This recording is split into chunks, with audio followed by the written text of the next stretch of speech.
ಪರಮಾತ್ಮನ ದೇಹ ಅನ್ನಂಗಿಲ್ಲ. ಯಾಕಂದ್ರೆ ಪರಮಾತ್ಮ ಕಣ್ಣಿಗೆ ಕಾಣಂಗಿಲ್ಲ. ಕಾಣದೇ ಇರುವಂತಹ ಪರಮಾತ್ಮನ ಸಾಕಾರ ರೂಪ ಅಂದ್ರೆ ಗುರು. ಅಂತ ಗುರುವಿನ ಆಶೀರ್ವಾದ ನಮಗೆ ಇರಲಿ ಅನ್ನುವಂತ ಒಂದು ಮಾತನ್ನು ಹೇಳ್ತಾರೆ. ಆ ಒಂದು ಹಿನ್ನೆಲೆಯಲ್ಲಿ ಗುರು ಮಾರ್ಗದರ್ಶಕ ನಮ್ಮ ಅಜ್ಞಾನವನ್ನು ಕಳೆದು ಜ್ಞಾನವನ್ನು ನಮಗೆ ನೀಡುವುದರ ಮೂಲಕ ಪರಮಾತ್ಮನ ಸ್ವರೂಪವನ್ನು ತೋರಿಸಿಕೊಡುವಂತ ಒಂದು ಕೆಲಸವನ್ನು ಮಾಡ್ತಾರೆ.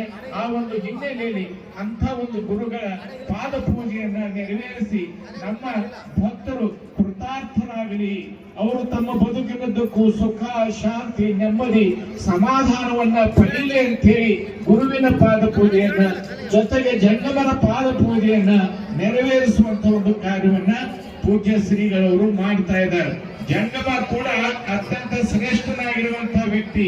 ನಮ್ಮ ಬಸವಣ್ಣವರು ತಮ್ಮ ಒಂದು ವಚನದಲ್ಲಿ ಹೇಳ್ತಾರೆ, ಗುರುವಿನ ಗುರು ಜಂಗಮ ಅಂತ ಹೇಳಿ.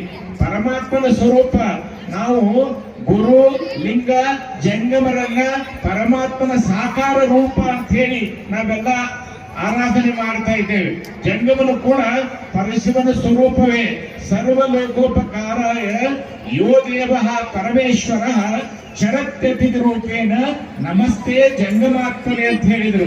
ಲೋಕ ಕಲ್ಯಾಣಕ್ಕಾಗಿ, ಜನರನ್ನು ಉದ್ಧಾರ ಮಾಡುವುದಕ್ಕಾಗಿ ಸಾಕ್ಷಾತ್ ಪರಮಾತ್ಮನೇ ಈ ಭೂಲೋಕದಲ್ಲಿ ಜಂಗಮನಾಗಿ ಅವತರಿಸಿ ಜನರನ್ನ ಸಂರಕ್ಷಣೆ ಮಾಡುವಂತ ಒಂದು ಕೆಲಸವನ್ನ ಮಾಡ್ತಾನೆ. ಅಂತ ಜಂಗಮ ಮಹಾಮೂರ್ತಿಗೆ ಶರಣು ಶರಣಾರ್ಥಿ ಅಂತ ಹೇಳಿ ನಮ್ಮ ಹಿರಿಯರು ಹೇಳುವುದನ್ನು ನಾವೆಲ್ಲ ನೋಡ್ತಾ ಇದ್ದೇವೆ.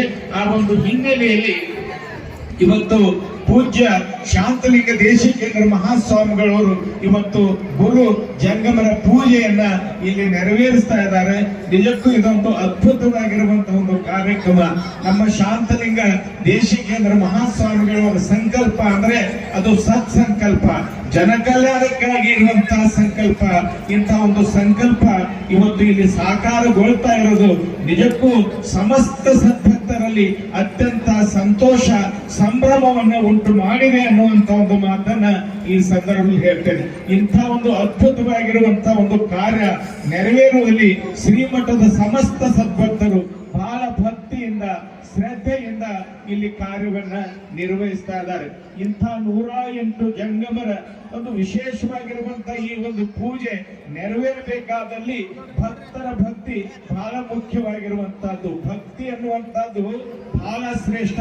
ಪರಮಾತ್ಮನನ್ನ, ಗುರುವನ್ನ ನಮಗಿಂತಲೂ ನಾವು ಹೆಚ್ಚು ಪ್ರೀತಿಸಿದ್ರೆ ಅದು ಭಕ್ತಿ ಅಂತ ಹೇಳ್ತಾರೆ.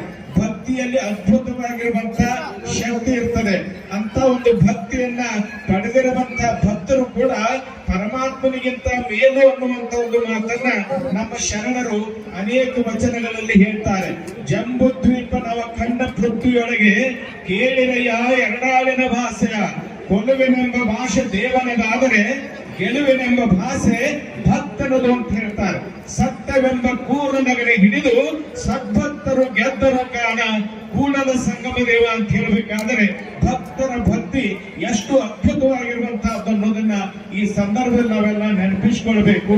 ಅರಸೀಕೆರೆಯ ಕೋಲಶಾಂತೇಶ್ವರ ಮಠದ ಸಮಸ್ತ ಸದ್ಭಕ್ತರಲ್ಲಿ ಅಂತ ಒಂದು ಭಕ್ತಿ ಇದೆ. ಆ ಭಕ್ತಿಯ ಬಲದಿಂದ ಇಂಥ ಒಂದು ಮಹತ್ ಕಾರ್ಯ ಇಲ್ಲಿ ನೆರವೇರ್ತಾ ಇದೆ ಅನ್ನೋದನ್ನ ನಾವೆಲ್ಲರೂ ಬಹಳ ಸ್ಪಷ್ಟವಾಗಿ ಗಮನಿಸಬೇಕು. ಅನೇಕ ಜನ ಈ ಮಠದ ಭಕ್ತರು ತಮ್ಮ ಮನೆ ಮಾರುಗಳನ್ನ ಮರೆತು ಈ ಗುರುವಿನ ಸೇವಾ ಕಾರ್ಯದಲ್ಲಿ ತಮ್ಮನ್ನು ತಾವು ತೊಡಗಿಸಿಕೊಂಡಿದ್ದಾರೆ. ಈ ಒಂದು ಹಿನ್ನೆಲೆಯಲ್ಲಿ ಅಂತ ಎಲ್ಲ ಗುರು ಭಕ್ತರಿಗೆ ಕೋಲಶಾಂತೇಶ್ವರನ ಆಶೀರ್ವಾದ ಇರಲಿ. ಇವತ್ತು ಗುರು ಜಂಗಮನ ಪಾದ ಪೂಜೆಯನ್ನ ನೆರವೇರಿಸುವುದಕ್ಕೆ ಆಗಮಿಸಿರುವಂತಹ ಸಮಸ್ತ ಸದ್ಭಕ್ತರಿಗೆ ಬಸವಾದಿ ಶಿವಶರಣರ ಆಶೀರ್ವಾದ, ತೋಟದ ಸಿದ್ಧಲಿಂಗ ಶಿವಯೋಗಿಗಳವರ ಆಶೀರ್ವಾದ, ಕೋಲಶಾಂತೇಶ್ವರ ಆದಿಯಾಗಿ ಪಂಚಗಣಾಧೀಶ್ವರ ಆಶೀರ್ವಾದ ಸದಾಕಾಲ ಇರಲಿ. ಅವರ ಆಶೀರ್ವಾದದಿಂದ ಸಮಸ್ತ ಸದ್ಭಕ್ತರು ನೆಮ್ಮದಿಯಿಂದ, ಶಾಂತಿಯಿಂದ, ಸಂತೃಪ್ತಿಯಿಂದ, ಸುಖದಿಂದ, ಆರೋಗ್ಯದಿಂದ ಅವರು ಬದುಕುವಂತಾಗಲಿ ಅಂತ ಹೇಳಿ ಸಂದರ್ಭದಲ್ಲಿ ಹಾರೈಸ್ತಾ ನನ್ನ ಮಾತುಗಳನ್ನು